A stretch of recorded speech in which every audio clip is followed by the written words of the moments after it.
First से लेकर 9 class तक मेरी लाइफ बहुत अलग थी। किसी को ज्यादा फर्क नहीं पड़ता था मुझसे। मानो क्लासरूम का डस्टबिन हूँ मैं, कोई मुंह ही नहीं लगाता था। अबे श्रीवास्तव, क्या कर रहा है यार ये? माँ बाप ने बस कचरा खाने ही सिखाया क्या? मुंह क्यों लगा रहा है मुझे? बचपन में ऑप्स बेड्स के नाम पर लड़ाइयाँ करना। है? तूने मेरा बच्चा मार दिया। वो बारबी की नेम शीट को स्टिकर की तरह सर पे लगा लेना। मेरा तो एक यूट्यूब चैनल भी था, अजीब सी वाइन्स बनाता था मैं उस पे। मुन्नू, तू एक घोड़ा है। नुन्नू जो बोलता है वही होता है। मुन्नू ऐसा कुछ नहीं।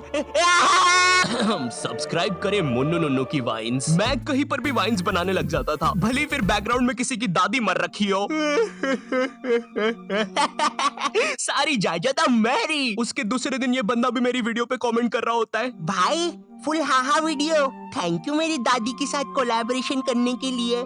ओम नमः शिवाय। जिसकी दादी मरी है वो ये इस कमेंट को लाइक करो। जिंदगी बहुत मस्त चल रही होती है, लेकिन फिर 10th क्लास आ जाती है। 10वीं कक्षा, नो दोस्ती यारी, ओनली पढ़ाई। 10th क्लास के टाइम पर तुम्हारे मम्मी पापा को भी एकदम से याद आता है, अरे हमारा तो बच्चा भी है। अरे हाँ, किधर रखा है उसे? लास्ट टाइम तो कबर्ड में रखा था, भाग गया। 10th क्लास में ना तुम्हारे मम्मी पापा तुम्हारे पास आते हैं, इधर तुम तुम्हारे रूम में अजीब से काम कर रहे होते हो।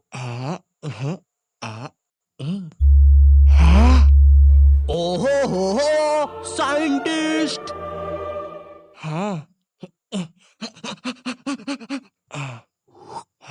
ओहो हो साइंटिस्ट। पीछे से तुम्हारे मम्मी पापा आते हैं। पूची पूची पूची पूची पुई।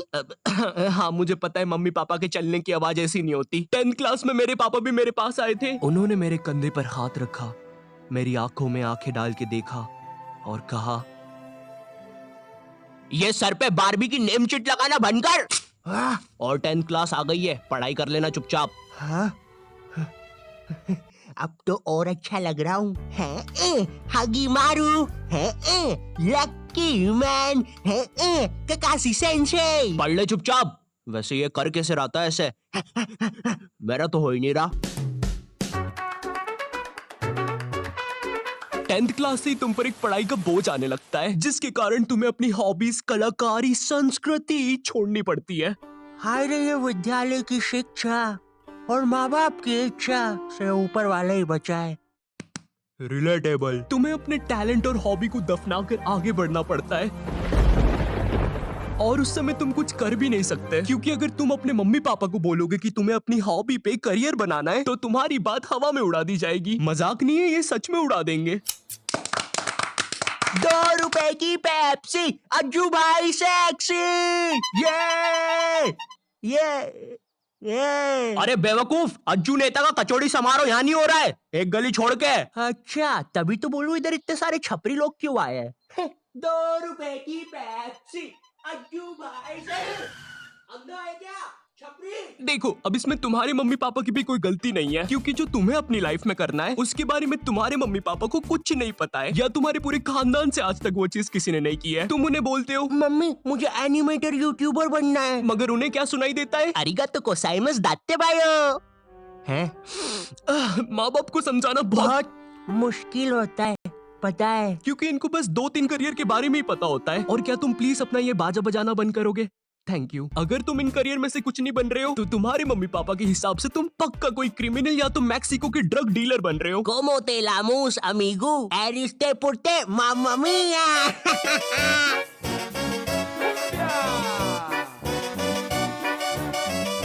इधर तुम मम्मी पापा को अपने सपने बता रहे हो, उधर मम्मी पापा किसी दूर के मामा के एग्जाम्पल दे रहे होते हैं कि कैसे वो भी अपने एक्टिंग के सपने लेकर सपनों के शहर बम्बई गया था, लेकिन वहाँ कहाँ? सपनों के शहर बम्बई। मैं बस उसे निराशा ही हाथ लगी। तो अब बुलाते हैं नेक्स्ट कॉन्टिनेंट को। मैं सपनों के शहर बम्बई आया हूँ।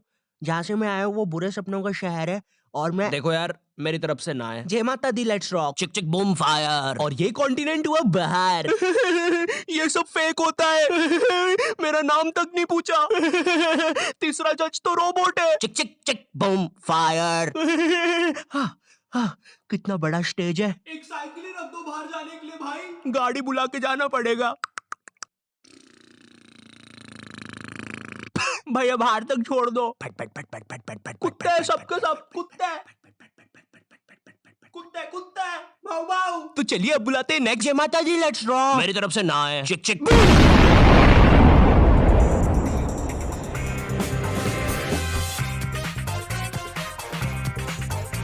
तो अब मैं अपने बारे में बताता हूँ। तो नॉट यू टाइप जी। थू। जी आपने कहा कि आपको पढ़ाई में बचपन से इंटरेस्ट नहीं था, जी बचपन से ही कुछ क्रिएटिव करना था आपको।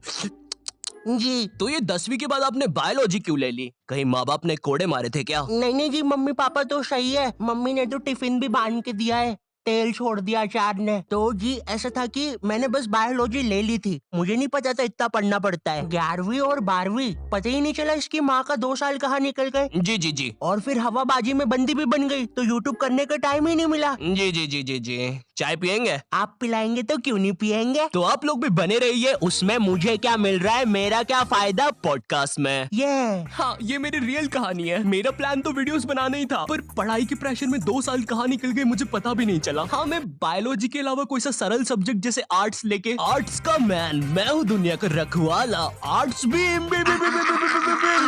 बन सकता था। पर मेरे स्कूल में मैथ्स, बायोलॉजी और कॉमर्स के अलावा कोई सब्जेक्ट ही नहीं था। और देखो, मुझे कॉमर्स और मैथ्स तो लेना नहीं था, क्योंकि कॉमर्स वालों को स्कूल में कोई सीरियस नहीं लेता था।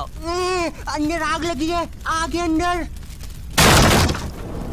अच्छा तो ये लो पानी। अरे अरे क्या कर रहे हो, सच बोल रहा हूँ बंटी। बार बोला है मुझे वो डायलॉग पसंद नहीं। अपन को हिचकी आया रे, लगता है अपन को भी कोई याद कर रहा है। भाई पक्का रवि ने चुगली लगाई होगी। हाँ, यही थे मेरे कॉमर्स वाले। वैसे ये मोटा पात के आग फैलाने वाला था, यही था इसके धमाल का मतलब। मेरी स्कूल में बैन है ये दोनों, शायद भारत की सभी स्कूलों में बैन होंगे। तिहाड़ जेल में अभी ये दोनों। वैसे चल बंटी कमाल, बात के मचाते धमाल। भाई तुझे कितनी बार बोला है मुझे वो डायलॉग पसंद नहीं। अपन को हिचकी आया रे, लगता है कोई याद कर रहा। भाई पक्का रवि होगा। अब अगर मैं मैथ्स की बात करूं तो मैथ्स के साथ मेरे रिश्ते बहुत बेकार है, वो मुझे पागल करता है। 12th के बाद मैंने सोचा था कि अब मैं आराम से वीडियोस बनाऊंगा, लेकिन फिर मुझे नीट के बारे में पता चलता है। जिन लोगों को नीट के बारे में पता नहीं है, ये जेई जैसी एग्जाम होती है, और जिनको जेई के बारे में नहीं पता, ये नीट जैसी एग्जाम होती है। मेरा नाम पपलू है और मुझे मछली पसंद है। सरल भाषा में कहूँ तो नीट के एग्जाम से तुम डॉक्टर बनते हो। उस टाइम मैंने सोचा कि मुझे तो कभी डॉक्टर बनना ही नहीं था, तो ये फिर किस रास्ते पे जा रहा हूँ मैं? पवन दारू ठेके के रास्ते पे। तू कौन है साले बेताल, भग जाने तो चटका लगा दूंगा। नहीं। मैंने अपने मम्मी पापा को समझाया कि मुझे डॉक्टर कभी बनना ही नहीं था। लकीली उन लोग को मेरी बात समझ में आई और उन्होंने मुझे डॉक्टर से थोड़े से कम कठिन कॉलेज में डाल दिया, फार्मेसी। पर खैर अब मैं वीडियोस बना सकता था। पर सच कहूँ तो वीडियोस बनाने का पैशन इतना था मुझ में, अगर डॉक्टर भी बन जाता तो वीडियोस तो तब भी बना रहा होता मैं, लेकिन थोड़े अलग प्रकार की। नमस्कार दोस्तों, मैं हूँ Shri doctor Ayu, MBBS, MD, MS, BSc, PSG, Neymar, Messi, Cristiano Ronaldo, MC, BC और मादर। सबसे पहले हमारी डॉक्टर मेंबरशिप खरीदने वालों को शाउट आउट दे देते हैं। पैरालाइज नानी, हीमोग्लोबिन संजू, एड्स का मरीज राजू और नीट एस्पिरेंट सरोजनी। और हमारे लिए एक मैसेज भी आया है, मेरी माँ मर गई तेरी वजह से, हराम कौर। थैंक यू फॉर 5 रुपए सुपर चैट। चलिए अब इस मरीज का पाइल्स का इलाज करते हैं। डॉक्टर मेरे मरने के बाद आप क्या बोलोगे? Like share subscribe.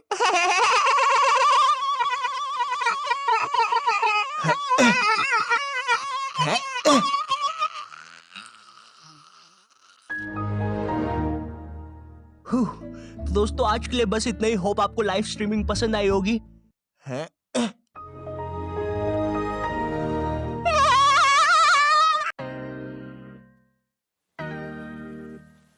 ओके, तो इस वीडियो से मैं ऐसा नहीं कह रहा हूँ कि तुम जो भी कर रहे थे उसे छोड़कर तुम